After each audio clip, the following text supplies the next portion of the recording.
Nobody is watching you right now. No audience waiting to judge you, no conversation to win, no image to maintain.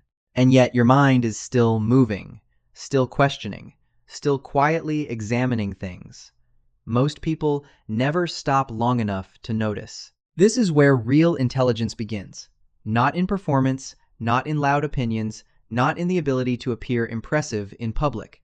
True cognitive depth almost always develops in private. It reveals itself in the invisible habits of the mind, in the way you think when there is nobody around to reward you for thinking at all.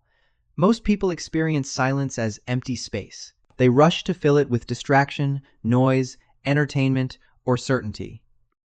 But some minds do something different in solitude. They become more awake. They replay ideas from different angles. They notice contradictions in their own behavior. They sit with questions long after everyone else has moved on. Psychology has long suggested that intellectual sophistication is rarely obvious from the outside, because the deepest forms of thinking are often internal and difficult to display. The person who appears quiet in a room may be running layers of analysis nobody else can see. And if you have spent much of your life feeling mentally different from the people around you, there is a reason for that. Your intelligence may not be built for performance. It may be built for observation, reflection, and deep internal processing. Some of the rarest minds are not the loudest ones. They are the people whose private thoughts are far more complex than the version of themselves the world ever gets to see. The first sign of rare intelligence is something psychology calls epistemic patience, the ability to sit with uncertainty without rushing to escape it. Most people experience unanswered questions as psychological discomfort. Their minds immediately search for closure, even if the explanation they choose is incomplete or shallow. They would rather have a fast answer than an honest one because ambiguity feels emotionally unbearable. But highly self-aware people often do the opposite when they are alone. They let the question remain open. They turn it over slowly in their minds, examining it from multiple angles without demanding immediate resolution. This does not feel comfortable. In fact, it often feels mentally exhausting. Yet the mind capable of holding uncertainty without collapsing into premature certainty is usually the mind that eventually reaches deeper understanding. Real intelligence is not always visible in how quickly someone responds. Sometimes it reveals itself in how long they are willing to remain intellectually patient before deciding what is true. The second sign is even rarer. Highly intelligent people privately argue against their own beliefs. Most minds naturally protect their existing opinions because identity becomes attached to being correct. People replay conversations where they won, imagine arguments that confirm their position, and quietly reinforce what they already think. But a more sophisticated mind deliberately tests itself. It asks dangerous questions internally. What if I am wrong about this? What evidence would completely destroy my argument? This is not insecurity, and it is not self-hatred. Psychology distinguishes self-doubt from intellectual rigor in an important way. Self-doubt attacks your worth. Intellectual rigor challenges your thinking. One weakens the mind, while the other sharpens it. Every major breakthrough in philosophy, science, and psychology came from individuals willing to confront the possibility that their own assumptions were incomplete. And if you regularly find yourself privately constructing arguments against your own beliefs, you are practicing a level of cognitive honesty that most people never reach. The third sign is metacognition, the ability to observe your own mental and emotional processes while they are happening. Anyone can experience emotion. Almost everyone reacts automatically to anger, embarrassment, fear, or jealousy. But very few people pause long enough to examine the structure underneath the feeling itself. Highly self-aware minds often do this naturally in solitude. They notice not only what they felt, but why they felt it. They trace emotional reactions backward like patterns, searching for the deeper belief, memory, or insecurity that produced them. Instead of becoming fully consumed by emotion, part of their mind quietly watches the experience unfold from a distance. Psychologists consider this one of the clearest markers of advanced self-awareness because it transforms emotion into information. The feeling is no longer just something happening to you. It becomes data your mind can study. And if you have spent much of your life being told that you overthink, analyze too much, or live too deeply inside your own head, there is a chance those criticisms misunderstood what was actually happening. What looked excessive from the outside may have been your intelligence functioning exactly as it was designed to function, privately, quietly, and at a depth most people never see. Stop for a moment because something important needs to be said here. If you recognize yourself in these patterns, there is a good chance you have spent much of your life being misunderstood by people around you. Maybe you were told that you think too much, analyze too deeply, or make simple things unnecessarily complicated. Maybe people looked at your constant reflection and assumed it was anxiety, insecurity, or emotional distance. Over time, you may have even started believing that something was wrong with the way your mind works. But what if those judgments were never accurate to begin with? What if what others called overthinking was actually a form of cognitive sophistication they simply did not recognize? Ordinary thinking seeks comfort and speed. It avoids contradiction, uncertainty, and deep self-examination because those things require mental energy most people are unwilling to spend. But your mind kept going deeper even in private, even when there was no reward for doing so. That matters.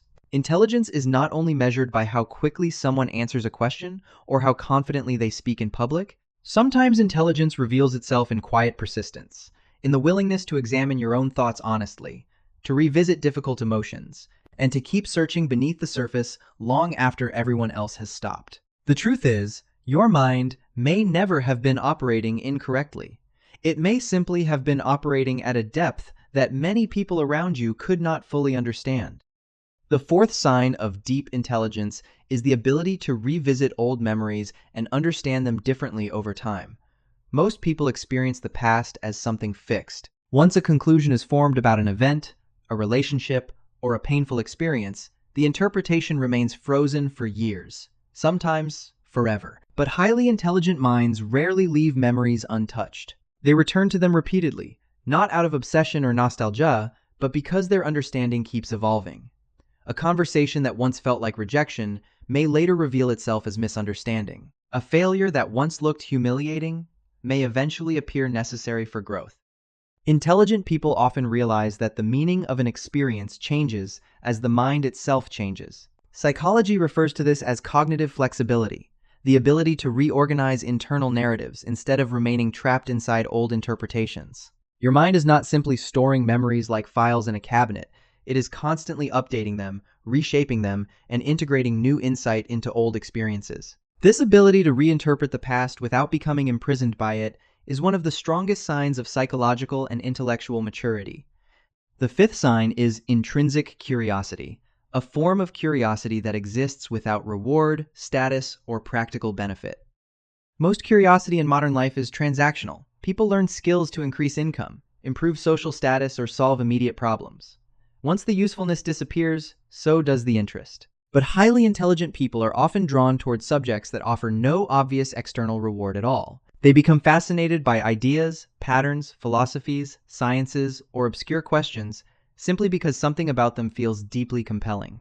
They may spend hours learning about ancient history, astronomy, psychology, language, or abstract theories with no intention of turning that knowledge into money or recognition. This matters because curiosity detached from utility reveals intellectual freedom. It means the mind is still capable of pursuing wonder instead of being completely conditioned by productivity and external validation. Psychology consistently links intrinsic curiosity with higher cognitive functioning because the mind that explores for the sake of exploration develops wider networks of understanding and deeper mental adaptability. In many ways, this kind of curiosity is rare precisely because modern life trains people to value only what is immediately useful. The sixth and final sign is real-time intellectual agility, the ability to catch yourself in the middle of a thought and willingly change direction. Most people commit emotionally to their initial conclusions and continue defending them long after contradictions appear. Ego becomes attached to consistency, but highly intelligent minds often interrupt themselves internally. They recognize flaws in their reasoning while the thought process is still unfolding. They notice missing information, weak assumptions, or emotional bias, and voluntarily shift perspective without needing external pressure. This is far more difficult than it sounds because changing your mind in real time requires separating intelligence from ego. It demands flexibility instead of defensiveness. Psychology views this ability as one of the clearest markers of advanced cognition because it reflects mental adaptability rather than rigid certainty. Truly intelligent people are not always the ones who hold the strongest opinions. Often they are the ones most capable of revising their understanding when reality demands it. And taken together, these three traits reveal something important about deep intelligence. It is not static knowledge or memorized information. It is a living process of reinterpretation, curiosity, flexibility, and constant internal evolution. True intelligence has always lived quietly. It rarely announces itself in crowded rooms or demands recognition from the world. More often, it exists in private moments nobody else sees, in the silent habits of reflection, curiosity, and deep internal questioning. And if much of your life has felt mentally lonely, if you have often sensed a distance between the way you think and the way most people around you seem to move through the world, that feeling may not be evidence that something is wrong with you. It may simply mean your mind operates at a different depth. Quiet minds often recognize each other not through performance, but through shared understanding, through the strange relief of finally hearing thoughts you believed only you carried. So if parts of this felt familiar, pay attention to that recognition, because the people who think deeply are often the people who spend years believing they are alone in the way they experience the world. They are not. And perhaps the rarest form of intelligence is not brilliance itself, but the courage to keep thinking deeply in a world that constantly rewards distraction instead.